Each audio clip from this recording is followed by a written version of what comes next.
além de Gabriel Garcia Marques? Quem mais é preciso ler para entender melhor ou para amar o realismo mágico?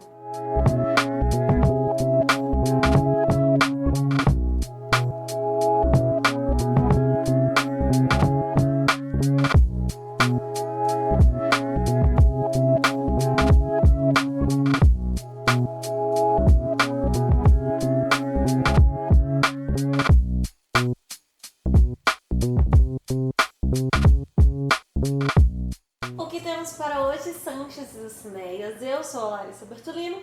Você está no canal Uma Garota Quixotesca, onde nós tratamos de temáticas, personagens, ideias, propostas, gêneros, várias coisas que partem, que ensaiam de algum modo do nosso queridíssimo Dom Quixote de la Mancha, escrito pelo Miguel de Cervantes. Hoje, sexta-feira, dia de vlog, primeiro vlog após o lançamento da nossa primeira jornada de leitura conjunta do ano. Nós estaremos lendo, na verdade já começamos nesta semana os 5 primeiros capítulos de 100 Anos de Solidão, Os 100 Años de Soledad, do Gabriel Garcia Marques. Esse marco de várias coisas, mas entre elas o realismo mágico. E se você, como eu, é muito mais voltado para os romances históricos, para drama, tragédia, para outros tipos de prosas bem mais realistas, talvez tenha tido um certo estranhamento com essa forma de escrita que é o realismo mágico, ou mesmo tendo familiaridade com o fantástico, com o mágico propriamente, fique também um pouco estranho para você entender como funciona, porque ele brinca com esse bridismo, né?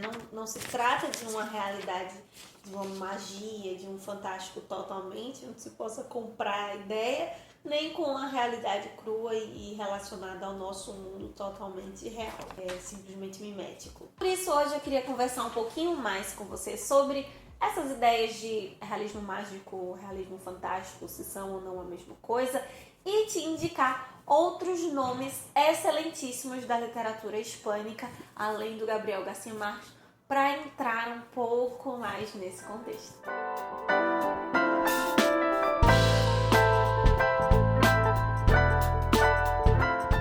Nosso queridíssimo Peter Gay, em Modernismo, Fascínio da Heresia, na página 473, vai definir o que seria o realismo mágico da seguinte maneira. O realismo mágico designa com clareza e concisão duas perspectivas incompatíveis numa narrativa vigorosa em que personagens comuns levam vidas comuns em ambientes comuns. Não são contos de fada, mas alguns deles passam por experiências ou agem de maneiras irreconciliáveis com o que os leitores sabem ser possível. Traduzindo ou tentando simplificar um pouco da linguagem que o Peter Gay coloca, o realismo mágico ou realismo fantástico é uma forma diferente de olhar o mundo, de ver o mundo, apontando sim para uma realidade, verificando uma realidade, mas onde coexiste o insólito. Elementos fantásticos, elementos mágicos, elementos que não se esperariam de uma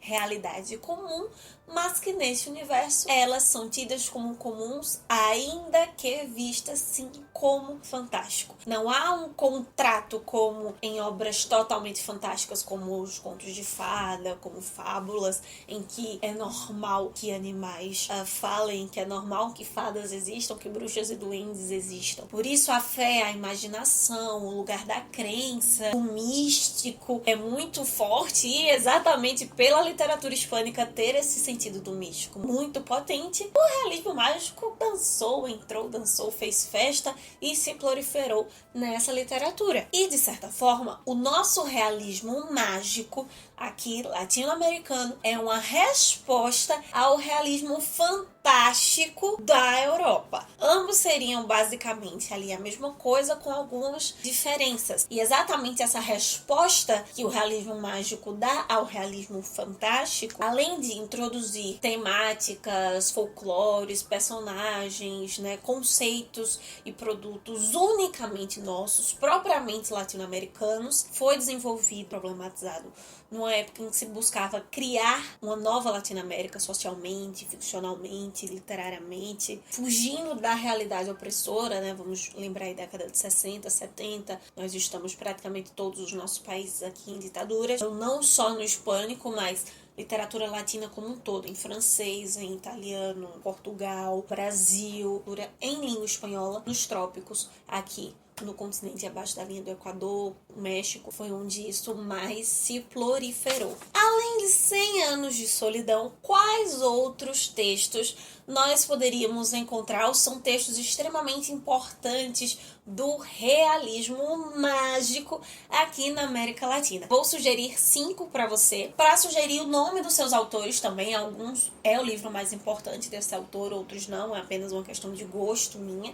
mas para você ir tanto nas obras quanto nos autores, para, se você é como eu, não muito familiarizado nesse gênero, introduzindo e conhecendo um pouquinho mais, ampliando o seu leque e, quem sabe, auxiliar na sua leitura para a nossa jornada de leitura conjunta desse mês aqui de 100 anos de solidão. Já que eu citei por último, né, agora na introduçãozinha, o México, nós vamos começar por ele, na verdade, com 2 nomes no México. O primeiro deles é um texto do Juan Rulfo, o Pedro Páramo. Inclusive, gosto muito de sinalizar coisas desse livro pro meu sobrinho, que tem o nome Pedro, apesar de não ser uma obra muito infantil. Por quê?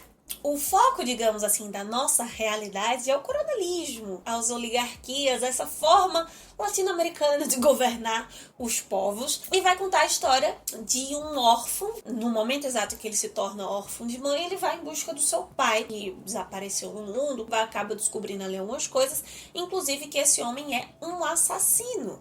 E ele vai descobrindo coisas sobre o seu pai através de outras pessoas que ele vai encontrando nesse caminho até chegar ao local onde esse homem viveria.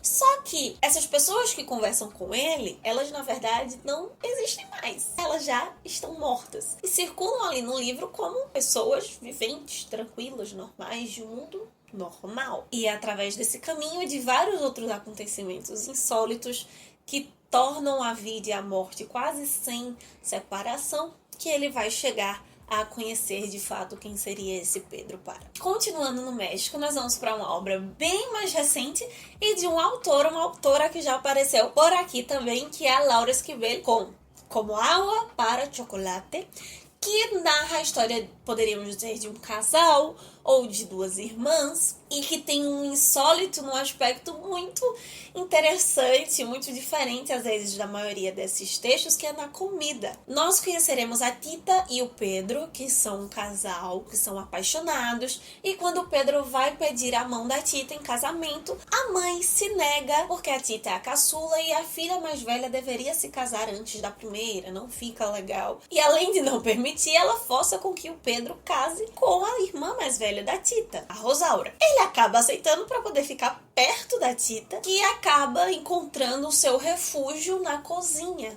O livro, na verdade, será dividido então em 12 partes, seriam 12 receitas, 12 pratos típicos mexicanos, e através dessa culinária que o insólito vai aparecer, magia que existe na culinária mexicana, na culinária latino-americana, vai se incorporar na obra. O fantástico das nossas tradições mais rotineiras. Descendo um pouquinho, nós chegamos ao Chile e Estrela Distante talvez seja o livro mais denso, mais pesado de toda essa obra. É um realismo mágico não muito brilhante, não muito alegre como classificaria o Gabriel Garcia Marques, e é escrito pelo Roberto Bolaño. Vai narrar ali um período da ditadura, né? Esse marco que é uma fissura no Chile, mas uma fissura na história toda da nossa Latinoamérica, que vai estar presente sim em 100 anos de solidão. Vai tratar-se de um narrador curioso que está seguindo, que nos vai retratando um poeta e um aviador misterioso durante a década de 70, desvendando mistérios desse período, que não se trata simplesmente de, digamos, um romance policial, porque muitos desses ultrajes que vão aparecer nos parecem absurdos, que vêm desse realismo mágico, também vem de uma realidade muitas vezes mágica pro lado do sombrio, mesmo do grotesco na nossa história. Ainda no Chile, aquela que poderia ser considerada a reina, a rainha do realismo mágico aqui na América do Sul, que que é a Isabel Allende. Violeta vai tratar da história de uma mulher que nasce no início do século passado, né, nos anos 20, e toda a sua existência perpassa esse século. Violeta del Valle entra como uma observadora histórica da Latinoamérica, que é real, do que é fato, como uma testemunha ocular de quem experimentou, de quem vivenciou também a magia, o insólito, as coisas que não se tem como explicar para quem é de fora da América Latina sem que esse outro pense que é magia, que é fantasia, que é ficção, mas que são coisas cotidianas e rotineiras, positivas ou negativas do nosso continente. Por fim, terminando no país onde se proliferou vários escritores de realismo mágico, eu poderia citar aqui o Borges, por exemplo, mas eu vou ficar com o Julio Cortázar e vou mencionar um texto não tanto conhecido, já que é um vídeo aqui de livros introdutórios, de livros para você conhecer, um texto que não é como Cem Anos de Solidão, não é um romance do início ao fim. São contos repletos de realismo mágico, com formas diferentes, com propostas diferentes, para ter uma noção da diversidade do que essa forma produz. Eu estou falando do Bestiário, que apresenta 8 excelentíssimos contos de um autor, nas minhas últimas leituras, na minha humilde opinião, por enquanto, de leitora pode mudar, supera Borges. O Bestiário é um excelentíssimo exemplo de como a magia ocorre sem explicação, sem uma definição prévia, no mundo ficcional totalmente realista. Eu poderia concluir esse vídeo trazendo uma explicação bem mais teórica, mostrando que o realismo fantástico foi definido em 27 pelo Franz Ruff na Alemanha e que o realismo mágico foi concebido só em 1949 pelo Alejo Carpentier, um cubano sensacional no seu texto auge, que é o reino deste mundo, mas fica aí só essa definição, essa diferenciação teórica, por curiosidade para você, mas que o foco desse vídeo seja, além da explicação para você introduzir um pouquinho e ficando mais familiarizado com os Cem Anos de Solidão, é ler Latinoamérica, ler autores latino-americanos, sejam hispânicos, sejam brasileiros. Poderia falar do Torturado, do Itamar Franco Júnior, por exemplo, Corpo Fechado, Sayarana, vários textos, como o próprio Grande Sertão, por exemplo, do Guimarães Rosa, que poderia entrar como realismo mágico, e tantos outros. Mas que seja isso, que sejam livros, citações para você ler, para você ir atrás, e se você gosta, curtir, ter uma variedade maior de textos deste gênero, se não, conhecer, ampliar o seu leque literário. Até para finalizar, como Alejo Carpentier, um dos textos dele nessa definição do El Reino deste Mundo, quando ele vai falar sobre o realismo mágico, diz que é uma maneira natural de enxergar o extraordinário. E que definição não seria essa melhor para, além do realismo mágico, a literatura como um todo? De ver, de enxergar o que é cotidiano, o que é banal, o que é rotineiro, com brilho, como extraordinário, como algo excepcional e que merece uma atenção maior. E daí se cria a grande arte, daí se humaniza. Afinal de contas, é isso que nós fazemos por aqui, é pegar os moinhos de ventos que são tão presentes no caminho do Quixote e olhar muito além deles. Então é isso, meus queridos cavaleiros andantes. Espero que essa lista, que essa indicação tenha te auxiliado. Nós continuamos nos vendo, concluindo essa leitura dessa semana lá no @GarotaQuixotesca no Instagram, trocando ainda algumas ideias. Eu te espero então às 11 horas na segunda-feira para nós tratarmos do primeiro episódio das primeiras 5 partes, 5 capítulos de 100 Anos de Solidão, que possamos sair da biblioteca e ver muito além dos moinhos de vento.